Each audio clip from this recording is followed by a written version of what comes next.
welcome to another episode of the Dbate podcast, an original podcast by DAMAC Properties, where we delve into the world of real estate right here in the UAE, but globally as well. And we've already explored the exteriors of what it takes to create a winning project. But in this particular episode, we are going to be discovering what it takes for interior design to be a winning project, not just here in the UAE, but around the world as well. And we are joined by people in the industry who are absolute experts and who can tell us the best on how to create the best project out there. So without further ado, let me introduce our guests. Fatima Al-Zabi and Noura Al-Awar, welcome. They are both Emirati architects who founded Studio D04. Ladies, welcome. Thank you. Thank you for having us. We are also joined by Stephanie Karan, who is a Lebanese-Canadian architect and has worked on luxury projects in Qatar and the Gulf as well. Welcome, Stephanie. Thank you. Thank you for having me. So, ladies, we have so much to cover this episode and really want to dig deep into your expertise and all that you know and how in the craft and the art of it. Interior design is so interesting because although it helps you discover the past of where it has been, it is also taking you on a journey of where it wants you to go. It is a story, it is a narrative that it is telling. And I would love to hear from you on your experiences of it. I mean, to start off, I guess Fatima, if you don't mind, an accomplished female woman in architecture, you're wearing multiple hats when it comes to this particular industry and art. And you have such an insightful background. How does it feel to be recognized as a female in the industry? And has that been a process, or was that just an instant recognition that you received? Honestly, when we talk about recognition of our talent as female architects in the industry, you would say it's a natural transition and a process in terms of being visible in the region. We come from a country that recognizes all talents, all genders. So it's been a great experience in terms of getting our work out there. And it's great to be recognized for the work, most importantly. In terms of wearing multiple hats, we are not just female architects. We are mothers, we are wives, so we play multiple roles. We grew up seeing our mothers, our aunts who have been dedicated in their fields and being able to do what they wanted as well as maintaining a home life. And I want to dive into D04 because where did the inspiration come for you both to start this, Noura, if you don't mind not answering this? Where did the idea come from? What was happening before that made you want to come together and create this? Me and Fatma actually were studying together in American University of Sharjah, and during our university years we worked on projects collaboratively, and we loved the idea of working as a team. So we noticed that the design that comes out of team effort, bouncing off each other's ideas, is always stronger, and it delivers a very big message. So once we started our professional life, we noticed a gap in the industry. There has been a shift in the past years since we started in the awareness of culture and the awareness of community. So we noticed that gap early on, and we wanted to start Studio D04 to start taking those traditional values, and which are really important to us as a studio and as people as well, and heritage ideas, and how do we translate them into today? Dubai is a very multicultural, multi-universe, you could say, open to a lot of contemporary aesthetics. Our design and the aesthetic and the taste of people is different, but the tradition is still the same. So how do we balance those two into design? And that's basically the essence of what started Studio D04. I love that. And Stephanie, I think this is a poignant part to bring you into this as well. Not only are you an architect, but again, you're a mother, you're a wife, and that's actually what brought you over to Dubai originally. So talk me through that. You moved to Dubai, and you're also a resident of DAMAC, which is what we will dig into a bit more later on. Why did you choose DAMAC when you first moved over to Dubai? Well, my family and I chose DAMAC for two main reasons. So the first reason, it's like a hub. that has many functions that are practical for our lifestyle. It has golf courts, it has fitness centers, medical centers, nurseries, restaurants. It has a nice promenade, it has a park, especially for the kids, pools. All of this is like, it's like a win-win situation for us. And second, it's a city away from the city. So we get to escape the busyness and still, like, the location-wise, it's perfect. It's like a 20-minute drive from everywhere. And it's interesting for you, Stephanie, because you are an architect yourself. Have you seen a difference in, the different countries that you've lived in when it comes to interior design and the approach to it? Yes, of course. Every country has its own culture, and every country represents itself differently. But I see in Dubai, it's like a big merge of several cultures, and especially in the DAMAC Hills, it has a little bit of everything in it. It does, and we'll definitely get into that a bit later on. Nora, what's interesting is that, irrespective of kind of available space, as an interior designer, I mean, you touched on it a bit earlier, Nora. How accommodating has the UAE been in the industry, in the field? How supportive has the industry been behind individuals who really want to take it to the next level? I would say, like the UAE always gave us the flexibility and the space to do as much as we want. So it's really like imagination was our only limit. So for us, always the design driver is the surrounding, like the environment. We always say our designs are very client-specific and site-specific, people, like place-specific. So the client and the conversations we have about the lifestyle is the main drive of what makes us special. What makes it maybe luxurious to some people is different than someone else. So that's the main drive, I would say, that defines what the space will be and the amount of like imagination that we can go on to. And Fatima, if you could talk me through, what is the general process when you get a client, for example? How do you kind of vet through as D04 how you are going to work with them, how you are going to create their vision and make it come to life? So we mainly ask them, how do they live their life? What is their lifestyle? We don't like to generalize everyone's lifestyle. We don't like produce and design that are cookie cutter. We like to make it very special, niche, and specific to that client. So we sit with them and ask them specifically, what do they like? What is their style? How do they like waking up in the morning? Do they like to wake up to the sun, or do they like to be in the darkness? So we ask these questions to understand how they live, and then we start crafting the interior for them, or even the architecture, to maintain that lifestyle that they want in their home. So the main goal is to create a space for them that they feel at peace, and it's a space that's designed specifically for them, and it's not something that they have seen or have visited before. It's only tailored to their specific needs and requirements. And Stephanie, when you're looking for a new place for you and your family to move to, are there any specific things that you look for of the things that Fatima just mentioned? Yes, of course, she's right. Like, so anything that complements our lifestyle in terms of interior layout, in terms of, let's say, for example, like an open kitchen, if it complements our lifestyle or not. If you have a garden, if you don't. So it depends on each person how he wants to live and what he wants to encounter in his day-to-day life. It's absolutely personalized. And, I'm sure you have clients who have specific requests and needs. I mean, not that it's a trend whatsoever, but, a lot more people are conscious of sustainability within their homes. Could you share with me, Nora, how focused you are on that as D04 and how important it is for the industry to move forward with this focus and vision? Yeah, I think it's like a responsibility of all designers to be aware and conscious of these decisions in terms of choice of materials, in terms of furniture.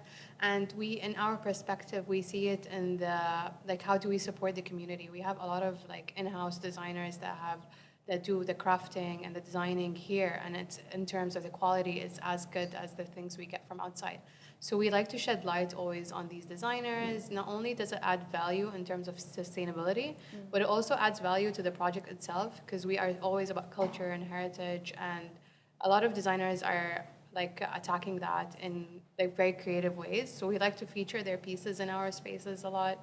We like to use materials that have grown from here, that take like that take materials from the environment and create new things from it. So like if you try to see just how much we have here and the diversity of the things that people are coming up with, it's just a huge window of sustainability without having to export things from outside and like reducing the carbon footprint by a long time. And also like in terms of projects, people always want things fast. So having things here is actually faster for delivering projects in time, and like you don't have to think about like the freight and all of these stuff. There is a misconception generally that anything with a green tick on it is a lot more expensive. But if you are looking local and if you are, for long-term purposes, it is definitely the right way to go. Is it something that you mention to all clients in case this is something that they want to explore? We do that a lot because there's always a preconception that we're going to manufacture it abroad. It just sounds like more fancy, but not necessarily. We always tell them that we have very talented labor here. We have very talented niche like companies that work on the amount of detailing that we like to put in our projects. So it's not necessarily that if you work with someone abroad, it's better. On the contrary, actually, what we find is that when we work hand in hand here, with the continuous like supervision and everything, you get even better results. There's also an idea, Fatima, that luxury means going over the top. But things have really changed. I mean, we've gone for the minimalist, approach. If you look at the Kardashian household, you see very minimal around, and people are, really in awe of it because it's a simplistic lifestyle. Have you seen a particular trend of clients that have come through of recent times over the last year or two with quite a consistent pattern of what they would like? I mean, each client has their own style, their own trend that they want to establish in their home. And it's interesting to say that what they consider as luxury, to them, it's what brings them like peace, what brings them warmth, what makes them want to stay at home. So each client has a different direction in terms of style. So we try to accommodate for that. And when we like to always address simplistic design and achieving very detailed oriented execution because we believe that's what's going to show the design in its best format. So we try to carry certain pillars, but at the same time maintaining what the client wants in terms of the interior design of their home.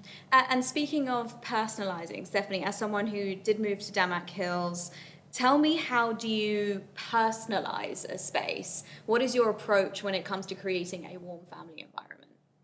So there are different aspects that helped us create this warm vibe. Foremost, that we chose the right housing with the right layout in the DAMAC Hills.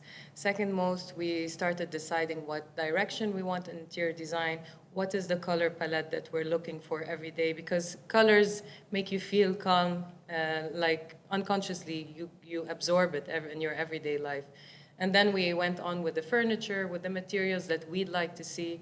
And we also added a touch of greenery. Greenery definitely gives an utmost warmth to the space. And last but not least, we went into the home accessories, photo frames, collectives we collected, and paintings, like small pieces that remind us of good memories that we had together as a family. That finally puts kind of like the final sprinkle Yes. on the cake. And I think we've spoken about sustainability and we've spoken about the simplistic approach. But then there's a whole other side to interior design, which is kind of taking over all industries at the moment, and that is AI, technology, really coming through. I feel like it's come leaps and bounds over the last year or two. Fatima, could you share with us how it has changed the process in which you work at D04, but generally on the industry as well? So for us, AI, we like to use it as a tool rather than criticizing it, saying it's going to take over the world of design. We like to integrate it within our design in terms of streamlining our process of design. We are able to deliver design and visuals to our clients faster. One of the things that we like to do in our office is actually offering our clients virtual reality tours of their home. So when you are working with us, what you receive is a 3D video of what your home is going to look like in a VR setting. So you can explore your home before it gets built. So you get a sense of what you will have in the end as an end product. So they, like a lot of clients don't understand layouts, they don't understand plan sections. They get more of a sense of their space when they go throughout a virtual tour that we provide. Other things I would say that you can use it in streamlining your process in terms of coding, scripting. So you start embedding these tools in your design to achieve faster delivery of what you want for your client, and creating multiple options rather than just one option, and to see what's the best option you can offer with parameters that you control and input. I love that, because for me, I am the type of person, I need to see it, I need to visualize it, it needs to feel tangible. How important, Stephanie, is that for, people like ourselves who are looking to, build and create our own spaces? It completely changes the game, doesn't it? Yes, of course. Being like Fatima said, being in the space, like virtually, gives you a feeling of what you're going to experience when your space is complete. So being able to roam around your space, go from room to room, check out the whole vibe is very important for us, especially for clients, because as she said, they're not familiar with sections and plans. It's not in their field, right? So making it come to life virtually is very important. Yeah, it's such a positive. Now, we touched on it earlier. We, as women, wear many hats. We play many roles. And so I'd love to know, personally and professionally, how have you ladies managed to balance this life? Because, for you both, Nora and Fatima, you created your own company, D04. That is no easy route to take, and then at the same time balancing being a daughter, a sister, whatever it may be, all these roles. So talk me through that process. Has that been a hard or easy process for you? How do you approach it? I'll start with you, Fatima. So it's very challenging when you have your own company. I would say it's another child on its own. But it's very important, especially in our studio, the three founders, we are mothers, we have kids, we are wives. It's very important for us to balance our professional life and our home life. We believe that we have a responsibility, whether it's professionally or in our home life, to basically provide the best for all of them. So we try to balance. We try to achieve a lifestyle that is balanced. I wouldn't say it's always 50-50. You will have times where it's 90 professional and 10 home, but then you have other people in your community that support you and help you balance those kind of multiple hats. So there will be days where it's 90 family and 10 professionally, especially when we take time off. Yeah. And then it's a balancing act, I would say. And it's very important to be at balance with whatever you offer. It's not necessarily, I don't believe it's a good thing to be always overwhelmed in one space or in one field, whether it's professional or home life. Yeah, absolutely. I guess nothing really prepares you for entrepreneurship, no matter what you do, Nora. So what was your approach when it came to it and making this balance? I think the most important thing is finding the right team, because us as founders, we all support each other. And that's maybe the most vital thing that makes it work. Like if someone's going through a tough year, then the other two have the strong hand in balancing. And that understanding is the pure, I think, maybe recipe to the success of it. And thankfully, we found each other. Another thing I would say, it's a learning curve. Like in the beginning, we didn't know how to do it. Maybe now we're balancing it better. Some months we're balancing it better than others. And there's the mom guilt. Like you can't walk away from that. Even I found that mom guilt even like with people who are not working. You have mom guilt wherever you go. But having the community of family around you helps a lot, because they take that hand. And of course, the supporting spouses that we have is also another people like we have to appreciate. So like the supporting environment and supporting team members, they all come into play when you balance it. And then in terms of entrepreneurship in itself, like we are all designers and architects, we had a huge like leap of learning in terms of business, in terms of finance, in terms of law, and we're still learning and we're still growing. And then having that mindset that we're still not there is always gives us the push to work harder every day. And definitely, Stephanie, the same for you as well, because, that again, I think it's a dated notion that, in order to have a successful career as a woman, you need to sacrifice your family life. We are evolved. We're able to do so much more. What is your approach to that kind of conception? Well, I know sacrifice in itself is a big word for everyone, but at the end, it's the truth. In everything you face in life, you must have several sacrifices. So what I must highlight in this is that the most important thing is your work life and your family life. The load should be equal. As Nora said, it's never going to be a 50-50. Some days are 90 and 10, but it should be like a balanced, smooth track, an overall balanced, smooth track, in order to achieve like mental health, to keep your mental health, to keep your family in place, and thus you will definitely have sacrifices from both baskets, right?